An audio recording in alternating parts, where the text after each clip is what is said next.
Assalamualaikum warahmatullahi wabarakatuh.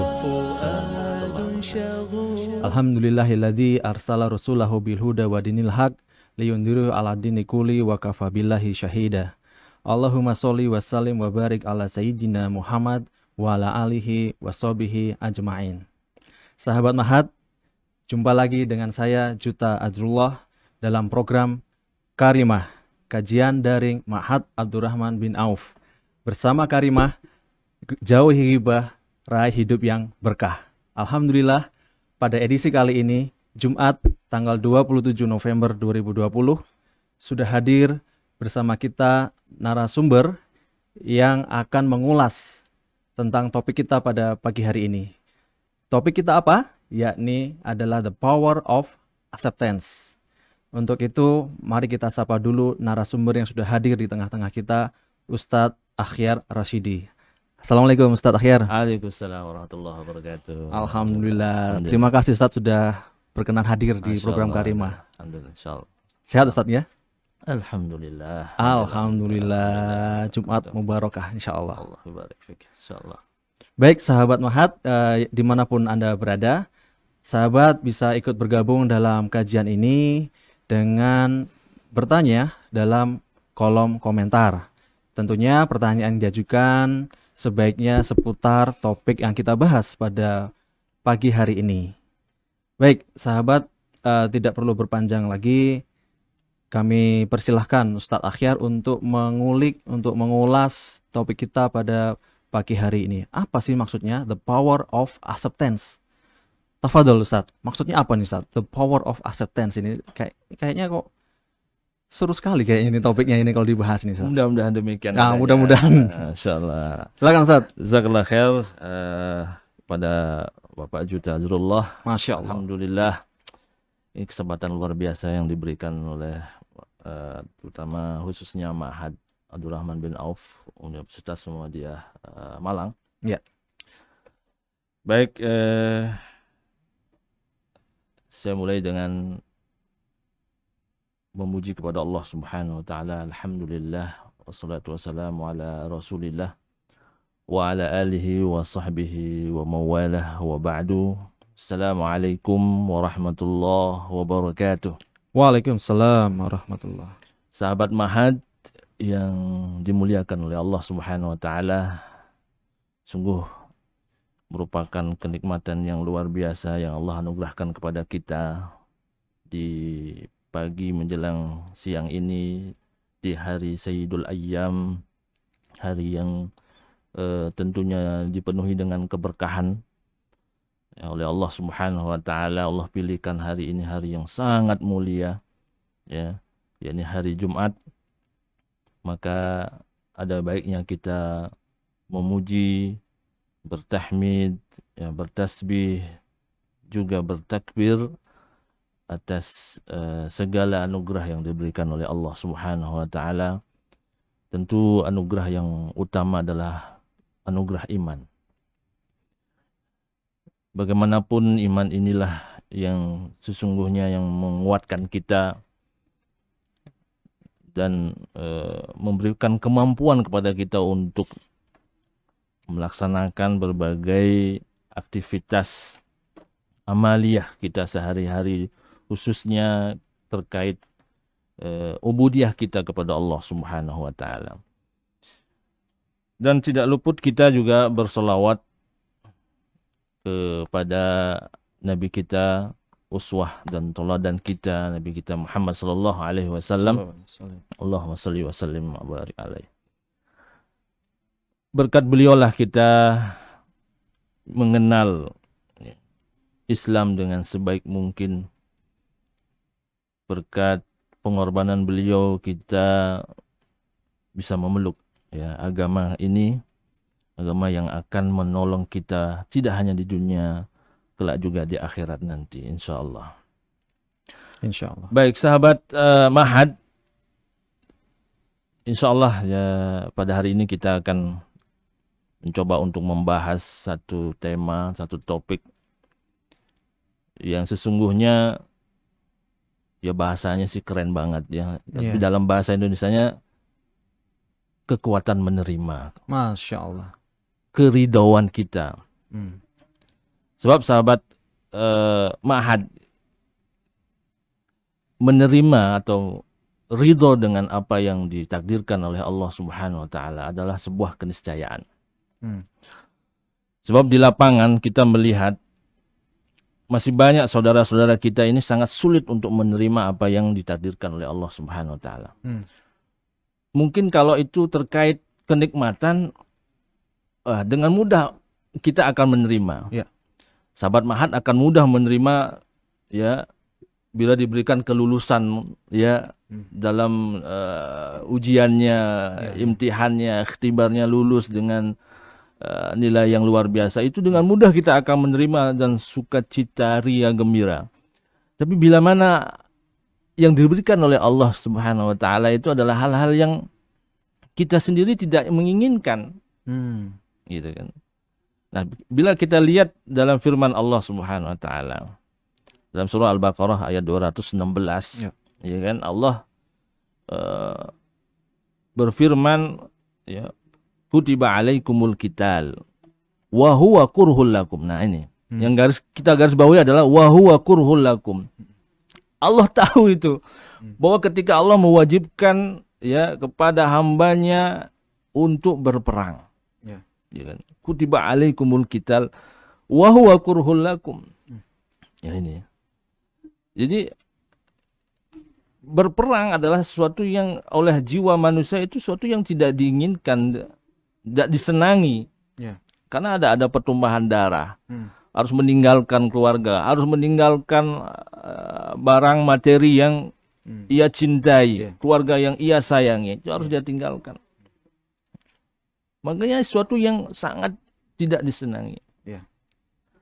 Nah, mari kita lihat setelah ayat itu bagaimana Allah memberikan tips, semacam tips. Apa tips itu?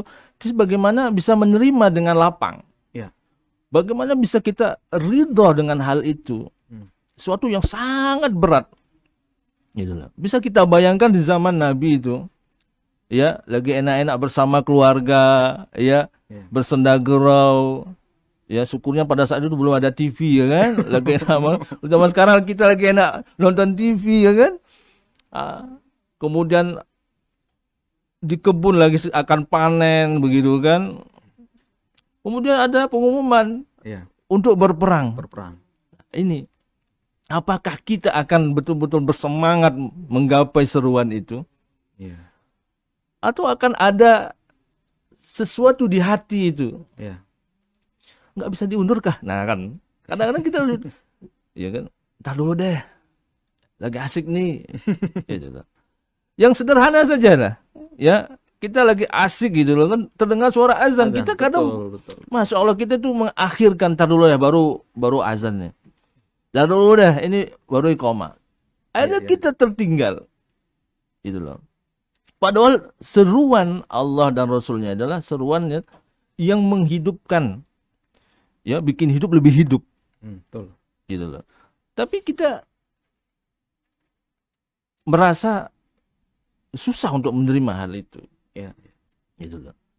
Sahabat Ma'had, ya, sebagai talibul ilm misalnya, ya kan, seorang ustaz, seorang guru memberikan tugas. Lebih-lebih sekarang di zaman daring seperti ini. Betul. Ya kan? Tugas seabrek-abrek. Betul. Ya. Tentu akan ada di dalam hati dan jiwa sebagai thalibul ilm ini akan menjadi beban yang luar biasa. Nah, itu akan dirasakan bila kita tidak bisa menerima.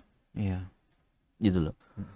Dan puncaknya orang yang tidak mampu menerima, orang yang tidak mampu ridho dengan kondisi yang ada, maka akan melahirkan satu macam penyakit. Gitu loh. Namanya psikosomatik.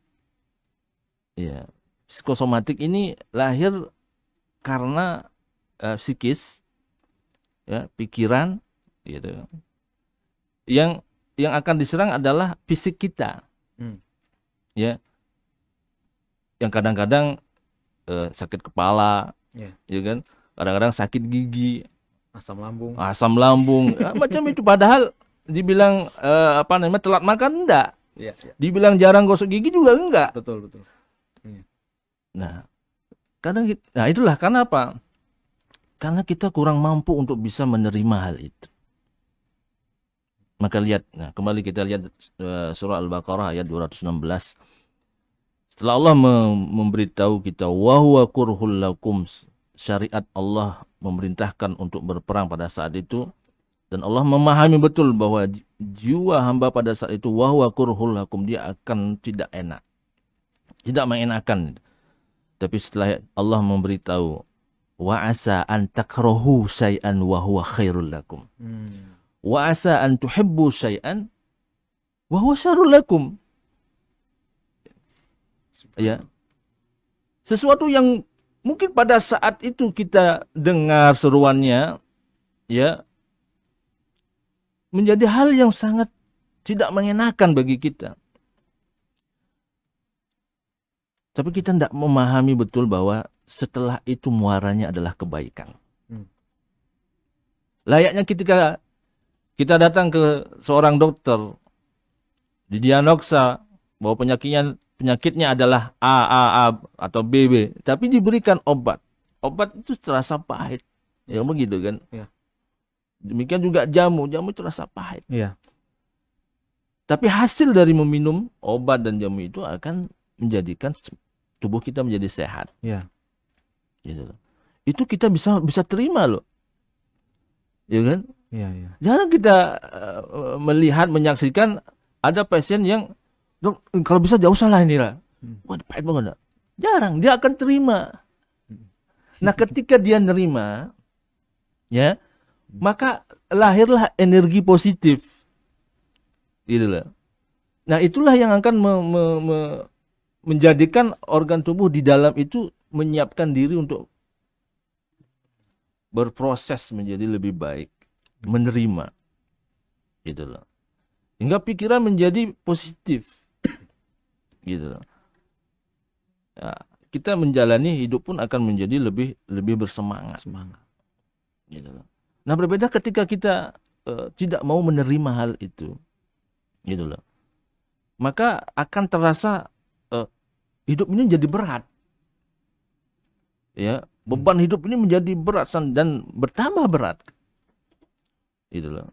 Sehingga ya, kalau anak muda, sahabat Ma'had akan terasa galau, ya kan, gelisah, ya, ada kekhawatiran yang tinggi seperti itu. Padahal belum tentu terjadi. Gitu loh. Nah, demikian juga apa yang terjadi pada saat ini, pandemi yang ada demikian pula. Jika kita tidak bisa menerima, maka kita tidak akan bisa bergerak dengan seksama, dengan bebas. Gitu.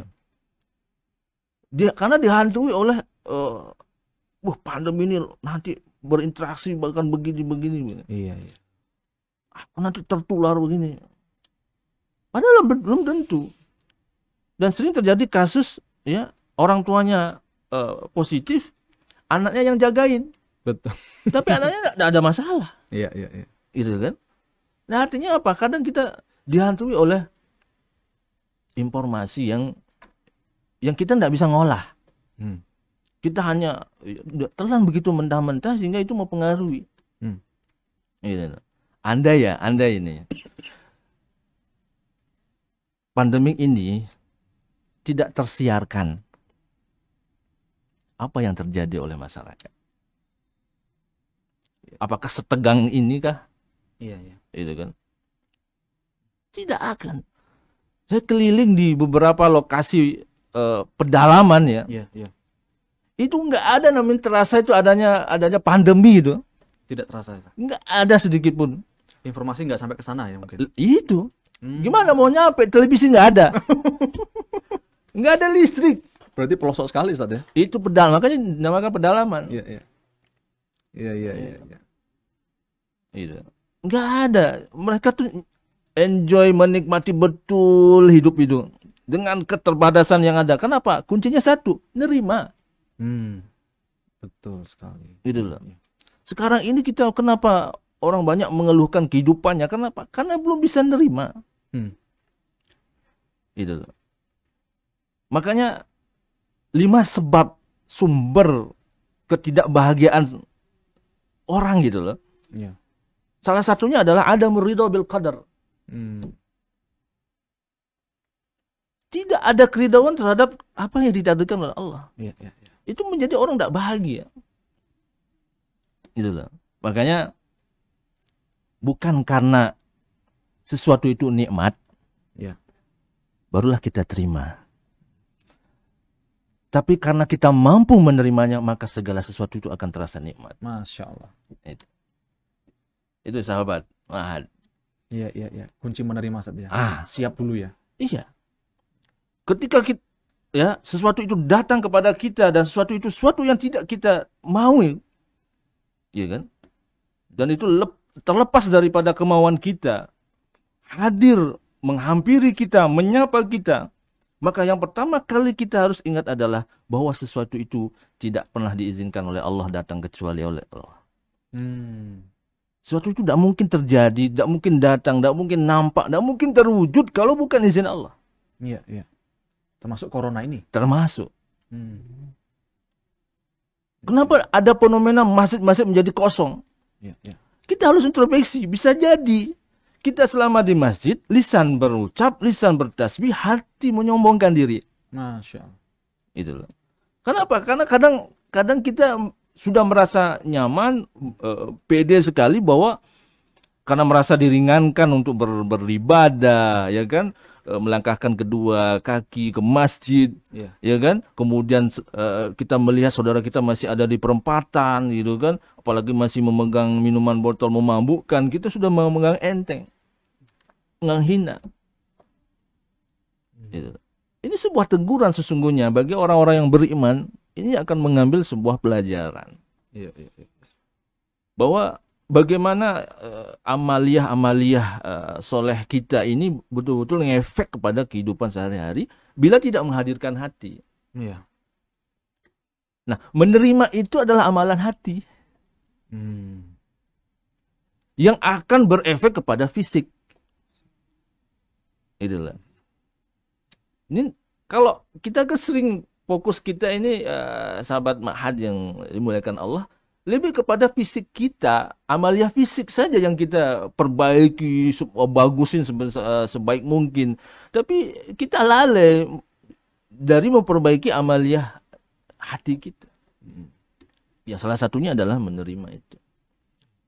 Makanya kekuatan menerima itu, kekuatan keridhaan kita terhadap takdir Allah, itu membuat kita akan senantiasa optimis dalam berbagai kondisi apapun.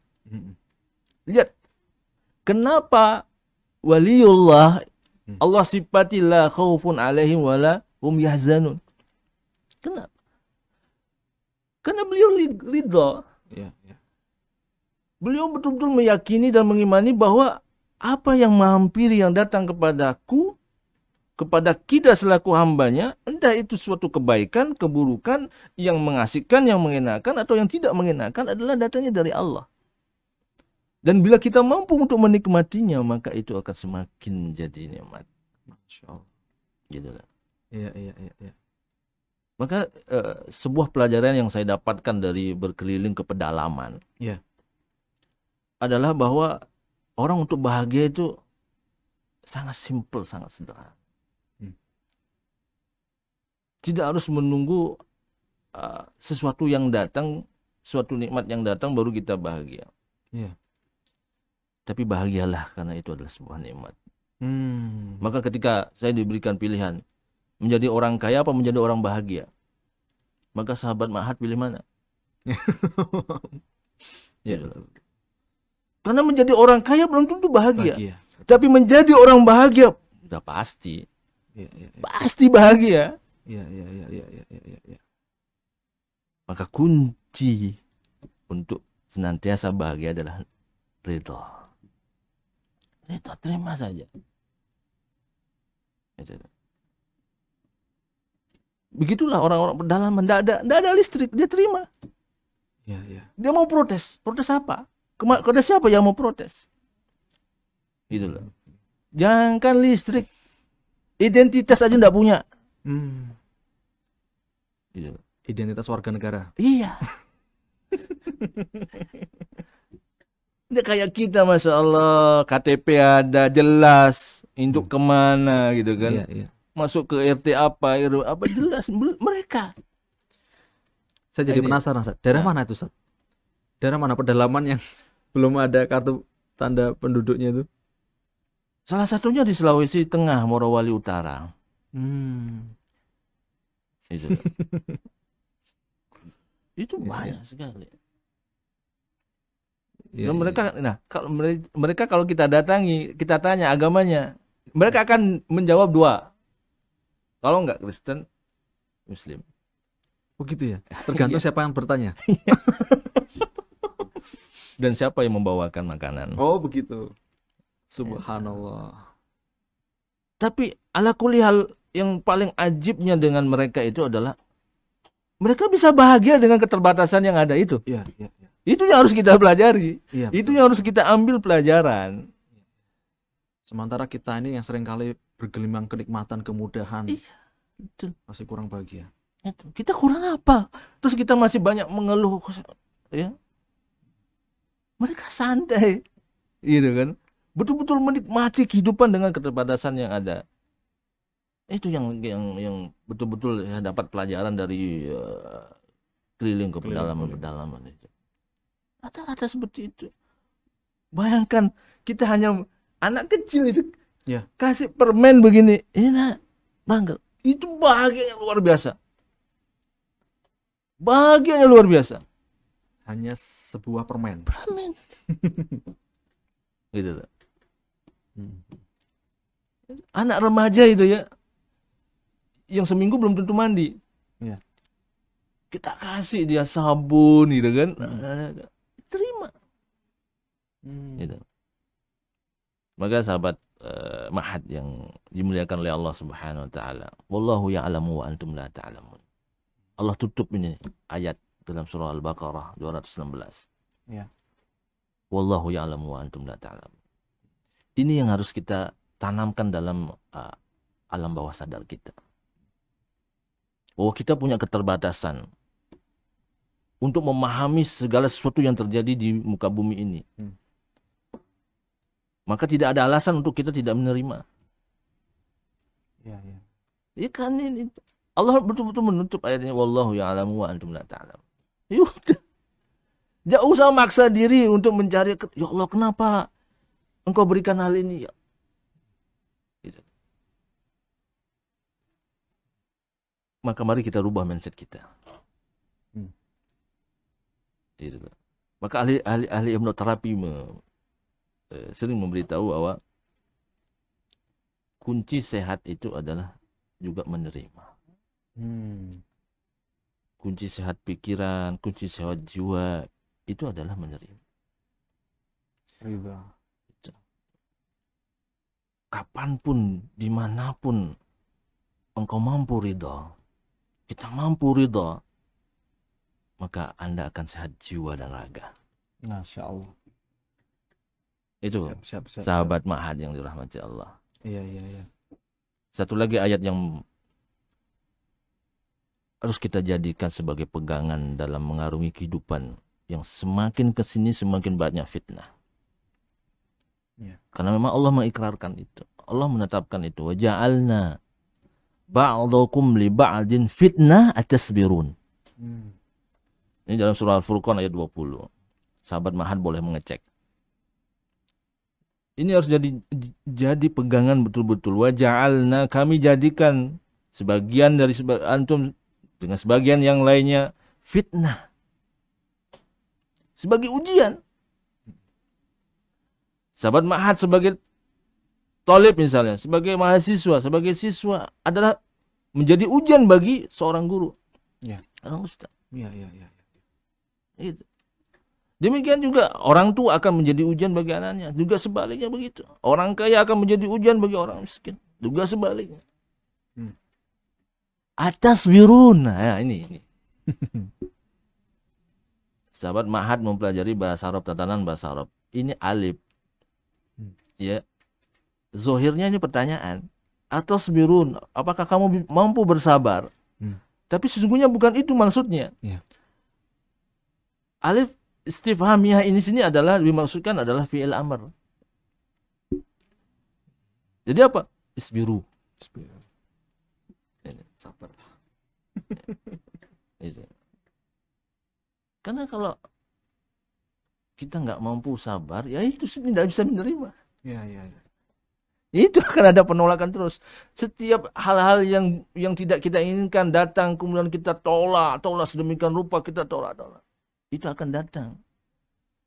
Kekecewaan, kemarahan. Ya, ya. Sahabat Mahat, tahu nggak?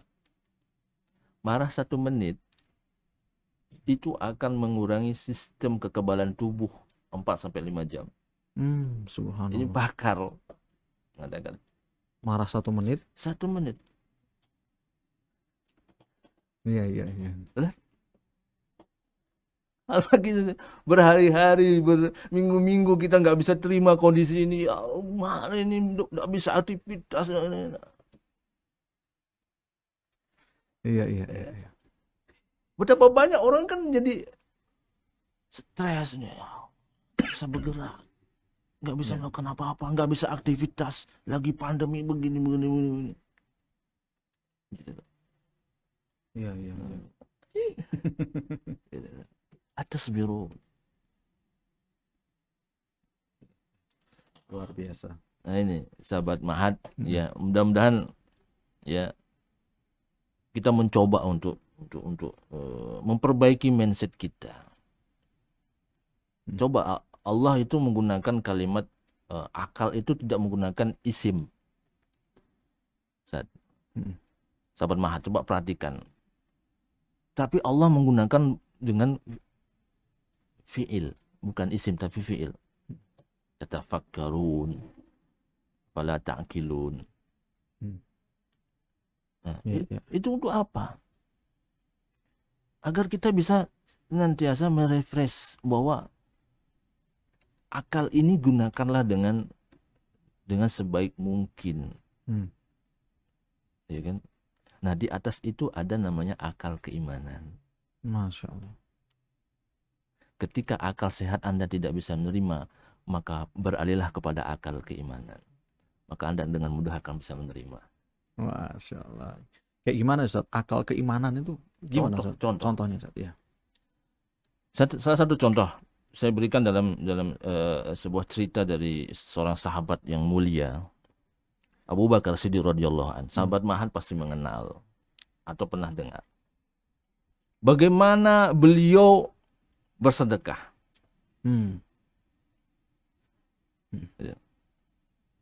Yang sampai sahabat Umar bin Khattab pun tidak mampu untuk menandinginya. Beliau datang dengan sepertiga, Umar bin Khattab pun datang dengan sepertiga. Beliau sudah merasa, wah ini saya sudah kalah ini yang Abu Bakarnya.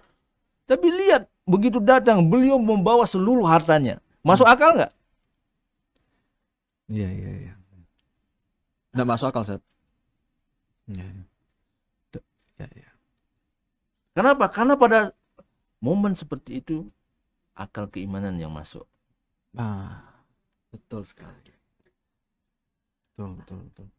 Kita lebih sering menggunakan akal sehat kita. Syukur kalau masih sehat. Hari gini banyak yang nggak sehat. Masalah gitu. Akal sehat kita jangan terlalu bersandarkan sedemikian rupa dengan akal sehat kita. Iya. Gitu loh. Orang yang senantiasa berusaha untuk menyandarkan akalnya pada akal keimanan, dia akan tenang. Tapi yang jadi pertanyaan adalah bagaimana mengasah akal keimanan? Itu. Saya mau tanya itu, Ustaz. Mengasah akal keimanan itu gimana ya? Kalau akal pikiran kan mungkin dengan belajar di sekolah itu logika diajarkan ya. Kalau akal keimanan itu nyangkutnya mungkin dengan hati juga. Karena sahabat Mahat juga pasti istilah akal keimanan ini juga termasuk istilah yang memang baru juga mungkin bagi sebagian sahabat Mahat yang mendengar. Ya. Hanya banyak kejadian-kejadian itu tidak bisa kita nalar dengan akal sehat. Tidak bisa makanya banyak orang tidak bisa menerima karena masih menggunakan akal sehat. Ya. Belum bisa untuk nalar dengan menggunakan akal keimanan. Itu loh. Makanya orang para waliullah itu ya menjadi tenang gitu loh. Nggak pusing dengan ada pujian ke, nggak ada pujian ke, ada Iya. cacian. Iya, iya, iya. Memang kita sering melihat Ustaz ya. Diberi hadiah mobil santai, diem, tenang gitu ya. Kehilangan sesuatu biasa juga begitu. Itu hanya bisa dipikir dengan akal keimanan kalau kayak gitu. Betul sekali. Ustaz. Iya betul. Bahkan kita akan digoblok-gobloki Iya, iya, iya. gitu loh. Goblok ente, balul ente gitu. Gitu. Tapi kalau sudah masuk pada nalar akal keimanan, Iya, iya, iya. maka salah satu saya untuk mengasah akal keimanan kita agar lebih sensitif ketika didatangi, dihampiri oleh perkara-perkara yang menurut kita adalah hal yang tidak kita inginkan, yang tidak menyenangkan. Maka bagaimana akal keimanan itu sensornya langsung masuk. Yang pertama adalah pelajari asmaullah wa sifatuhu. Perdalam nama-nama Allah dan sifatnya. Iya, iya, iya. Karena sesungguhnya kita ini belum begitu mengenal Allah. Betul, iya. Betul, betul. Jadi bagaimana akan sensor akal keimanan akan muncul? Itulah. Kenapa? Dada ini kan ada ruangnya. Iya. Ya kan? Dada Iya, ini ada iya, ruangannya. iya, betul. Nah, kita lebih sering dan banyak mengisi ruang dada kita ini pada hal-hal yang menjauhkan kita dari Allah. Allah. Iya, iya, iya. Sehingga sensor akal keimanan itu nggak jalan. Nggak jalan. Tertutupi Ustaz ya. Gitu. Ayo kalau kita mau introspeksi, mau evaluasi ya.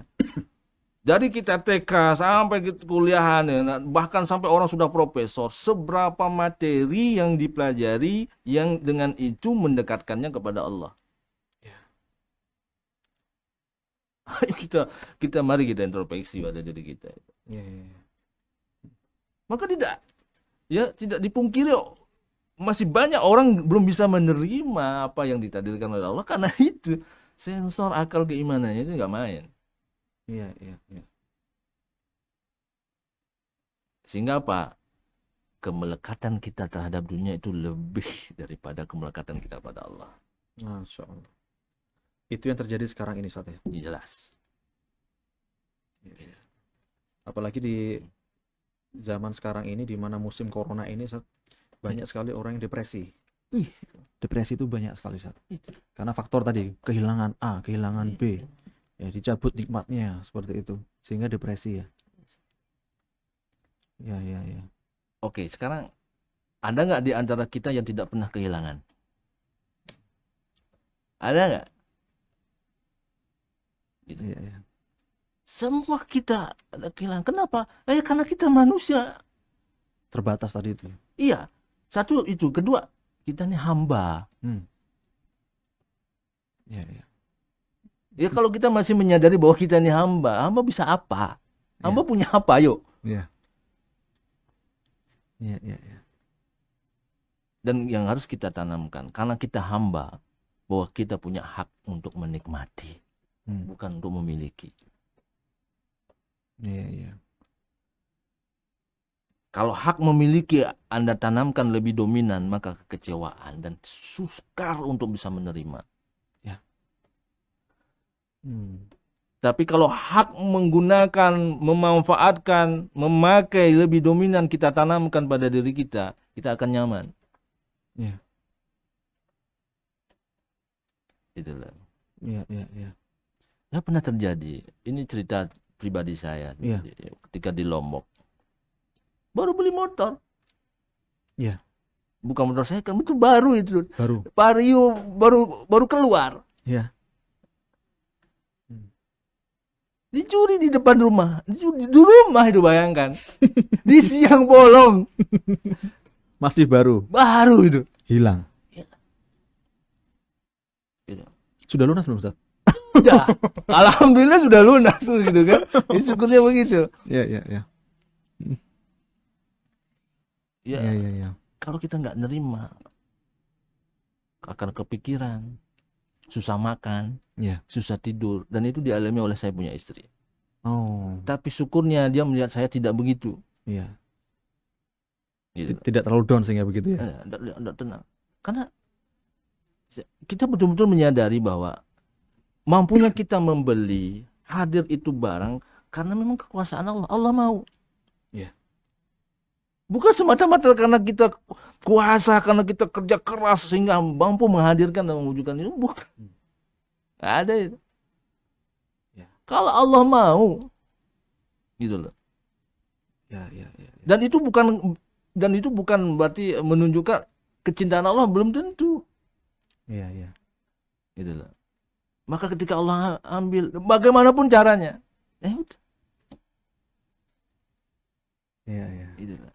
Dan itu wallah itu ya, kita akan lebih tenang, lebih nyaman, gitu loh. Kita akan bisa mengarungi hidup ke lebih yang lain lagi, gitu loh. Kalau kita terpaku gitu loh, ya kan, fokus ya Allah, ini kita susah payah menabung, terus dihitung-hitung, Iya. itu membuka celah setan masuk. Itulah akan menambah kita semakin tidak bisa ridho. Semakin kita tidak bisa ridho, stres, semakin stres, stroke. Iya, iya, iya. Depresi kita tadi Iya. antum katakan, ya kan? Iya, iya, iya. Ya, itu masalahnya. Iya. Iya, memang saya juga pernah seperti itu, Ustaz. Apalagi misalnya waktu itu kehilangan data itu. Kehilangan data sudah dikerjakan berbulan-bulan dan data itu sangat penting. Betul. Tiba-tiba hilang. Padahal hanya sebuah data itu padahal. Jadi orang itu kadang semakin merasa memiliki karena perjuangan untuk mendapatkannya itu sulit sekali. Iya. Sehingga ketika sudah didapat itu merasa memilikinya kuat. Itu, Ustaz. Itu gimana, Ustaz? Menyiasatinya seperti itu, Ustaz? Harus kembali ke keimanan tadi itu. Iya. Sensor akal keimanan itu harus dihidupkan. Kalau kita mau mudah untuk menerima ridho dengan itu, maka harus menggunakan sensor akal keimanan. Kalau tidak, bukan bisa. Kenapa? Karena kita akan merasa berjasa terus. Iya. Gitu loh. Iya, Apalagi merasa ini sudah usaha sedemikian rupa, ya, akan sulit, betul-betul sulit. Iya, iya, iya. Subhanallah. Baik, sampai jam berapa kita? Masih lanjut, Ustaz? Oke. Masih ada waktu. Saya ingin nambahkan lagi satu ayat. Mudah-mudahan sampai menguatkan dan membangkitkan sensor akal keimanan kita. Ya, ya. Jadi selain memperdalam pengetahuan kita terkait nama Allah dan sifatnya. Ya. Sebuah surah Hijr ayat 97, 98, 99. Allah berfirman, "Walaqad na'lamu annaka yadhiqu sadruka bima yaqulun." Sungguh kami mengetahui, kata Allah, bahwa hatimu itu jadi sempit. Bima yaqulu disebabkan apa yang mereka katakan. Kalau bahasa kita ini dibully, dicaci, dimaki. Iya, iya. Itu. Oleh manusia. Oleh manusia. Itu pun dialami oleh Nabi kita, makanya turun ayat ini. Iya, iya. Allah menegaskan pada Nabi kita Muhammad. Kalau bahasa kita, tidak usah, saya tahu. Itu adalah bahasa Allah kan. Saya tahu inti lagi. Ya. Apa kata Allah? Setelah itu, fasabbih bihamdi rabbika wa kum minas sajidin. Nah, bertasbihlah, memujilah, wa kum minas sajidin, salat. Kemudian ditutup, wa'bud rabbaka hatta ya'tiyakal yaqin. Sembahlah Allah, sembahlah Tuhanmu sampai datang kematian. Namun yang jadi pertanyaan, apa korelasinya dengan fasabbih bihamdi rabbika wa kum minas sajidin wa'bud rabbaka? Allah mengajarkan kepada kita bagaimana kita mengalihkan satu pikiran kepada pikiran yang lain. Ya. Yang lebih apa? Yang lebih positif. Iya. Yang akan apa? Yang akan menyalakan lagi semangat hidup. Iya. Gitu. Hmm. Kalau bahasa kita, udahlah, Ya. nggak usah dipedulikan itu. Ya. Ingatlah Allah gitu kan. Wasabih. Mm-mm. Gitu. Kan betapa sering kita mendengar dalam surah Nabawi, Mm-mm. ketika Nabi ya didatangi berbagai macam permasalahan. Ya. Nabi tidak pernah namanya curhat. Kecuali Nabi memperbanyak sholat. Sholat. Maka Ya. dalam sujud, makanya bahasanya wakum minas sajidin. Pada saat sujud itulah Anda mengadu. Ya, ya, ya. Sahabat Ma'had yang ingin mendapatkan tambahan ilmu, kemudahan dalam menuntut ilmu, wakum minas sajidin. Hmm. Rabbi zidni ilma. Nah, kan, Iya, iya. sahabat Ma'had yang mungkin ingin punya anak yang rajin beribadah. Ya. Maka wakum minas sajidin pada saat itu, Rabbi ja'alni muqimas salati wa min dzurriyyati. Ya. Apapun permasalahan pada saat itu, terima. Iya. Ya kan? Iya, iya, iya. Terima, akui, Iya. pasrahkan. Iya, iya, iya. Saya jadi ingat ini, Sat. Jadi saya masih punya anak yang Ya. masih TK, Sat ya. Itu ketika memulai pelajaran itu membaca doa bersama-sama. Ya. Raditu billahi robba wa bil Betul. islami midina itu. Itu kan ucapan, Sat ya. Betul. Tapi sebetulnya mengarahkan supaya kita ini ridho. Ya kan? Menerima tidak hanya Allah sebagai Tuhan, tapi berdampak kepada yang lain gitu ya. Mungkin salah satu faktornya karena itu ya. Iya. Tapi seiring perkembangan manusia, ternyata apa yang diucapkan ketika masih kecil itu, seperti yang TK anak saya itu tidak terwujud dalam perilaku kehidupan sehari-hari ya. Iya. Hmm. Itu kenapa? Kan gitu Kenapa, jadi. Sat? Nah, itu kan akan jadi pertanyaan itu. Ada yang Iya. hilang itu. Jadi Iya. dari kecil sudah ditanamkan raditu Nah, billahi robba wa bil islami. Terus itu setiap pagi itu ketika sekolah. Karena kita tidak mengawalnya. Keluarga berarti. Iya, iya, iya. Saya kemarin menghadiri sebuah pernikahan. Ada misan sih. Sana diminta untuk memberikan nasihat pernikahan. Iya. Saya katakan surat Ar-Rum Iya. yang sering dibaca itu apa awalnya? Wa min ayatihi. Kan? Wa min ayatihi an khalaqalakum min anfusikum. Pondasinya adalah akidah. Akidah, betul. Kalaulah dia bahtera, Ya. maka jangkarnya adalah akidah. Ya, ya. Maka sebagai orang tua kita harus memastikan betul bahwa anak ini tumbuh atas ketauhidan. Itu ya. Supaya nanti menjadi insan kamil begitu ya. Menghadapi segala suasana atau kondisi gitu. Iya. Enggak cengeng, enggak kayak generasi sekarang. Iya. Kena badai dikit tek. Aduh, sudah curhat di wall Facebook. Bahkan sampai bunuh diri, Sat. Allah. Itu kan. Iya, iya, iya. Anak muda sama sekarang itu suka main perasaan sendiri. Macam main saklar, tatek. Akhirnya apa? Lama-lama namanya saklar gini kan rusak. Ya. Ketika rusak perasaan itu, maka tidak sensitif lagi dengan kebaikan. Dikasih nasihat apapun tetap galau. Iya, iya, iya, iya. Ya gitu. Makanya lihat bagaimana Nabi mengajarkan kepada Abdullah bin Mas'ud atau Abdullah bin Mas'ud kalau nggak salah dalam sebuah hadis itu, ihfazillah. Kan begitu. Ya. Kemudian apa Nabi teruskan? Yahfazka. Kan Nabi enggak mengajarkan ihfazillah kalau kamu mampu menjaga agama Allah, syariat Allah, hudud Allah. Saya akan berikan sepeda.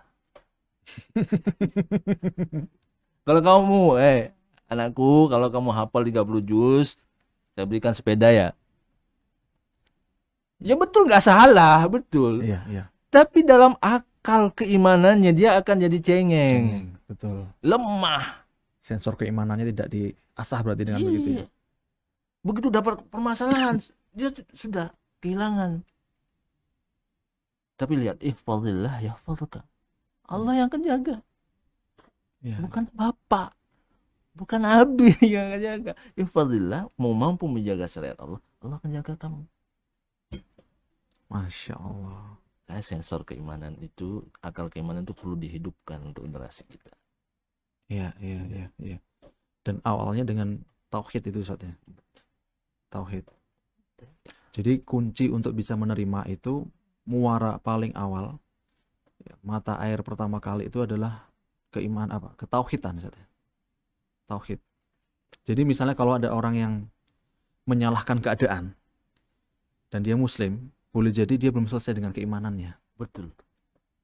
Itu harus kita sadari, itu harus kita akui betul. Makanya saya berusaha semaksimal mungkin untuk menanamkan di keluarga, apapun kejadian yang menghampiri kita, maka yang kacamata yang pertama kali kita harus pakai adalah kacamata ketauhidan. Iya. Itu akan lebih menyelamatkan, lebih menenangkan ketimbang kita memakai kacamata akal sehat. Iya. Dan mengasahnya dengan sering. Iya. Itu tadi salah satu bersujud, Iya. sholat. Tasbih, zikir. Iya, iya, iya. Makanya bagaimana sahabat itu menjadi generasi yang luar biasa, nggak ada tandingannya sampai detik ini. Iya. Karena begitu berhasilnya Nabi mendoktrin para sahabat dengan pemahaman ketauhidan yang tinggi. Bahkan ketika kekayaan menghampiri mereka tidak ada merasa terbebani dan tenggelam di dalamnya, tidak ada. Masya Allah. Luar Kenapa? biasa. Karena memang ketauhidannya yang luar biasa. Iya, iya, iya. Luar biasa. Coba kita ingat di perang Hunain kan, itu kan kalah kocar-kacir untuk kaum muslimin. Iya. Dengan apa Nabi kita memanggil para sahabat dan para pasukan yang lain? Iya. Bukan dengan perkara dunia. Oh sini nanti kalau bisa mengalahkan akan diangkat jadi menteri. Iya, iya. Enggak. Perkara akhirat, ketauhidan. Mereka menjadi menyala-nyala semangatnya. Iya, iya. Dan itu abadi. Masya Allah. Itulah kekayaan Islam. Peradaban apa yang hadir di dunia tidak hancur. Cuma satu Islam. Islam. Apa? Tauhid. Tauhid. Baik, sahabat, menarik sekali ini. Topiknya ini benar-benar luar biasa ya. Sangat menggugah semangat kita untuk semakin memperdalam ajaran Allah. Karena ternyata the power of acceptance itu adalah tauhid. Jadi sumbernya adalah tauhid, akidah yang kuat. Begitu Ustaz ya. Iya. Semakin kita kuat meyakini keberadaan Allah, semakin kita menyadari bahwa kita ini adalah seorang hamba yang penuh dengan keterbatasan, maka insya Allah kita bisa menerima segala situasi, segala kondisi yang Allah hadirkan dalam kehidupan kita. Insya Allah. Kurang lebih seperti itu Ustaz ya. Insya Allah. Alhamdulillah Ustaz, waktu sudah menunjukkan semakin mendekati sholat Jumat. Alhamdulillah. Dan ternyata belum ada yang bertanya ini saat di kolom komentar sahabat Mahat. Mungkin belum ada yang bertanya. Belum ada yang bertanya. Mungkin terkesima dan takjub mungkin. Masya Allah. Dengan untuk narasumbernya.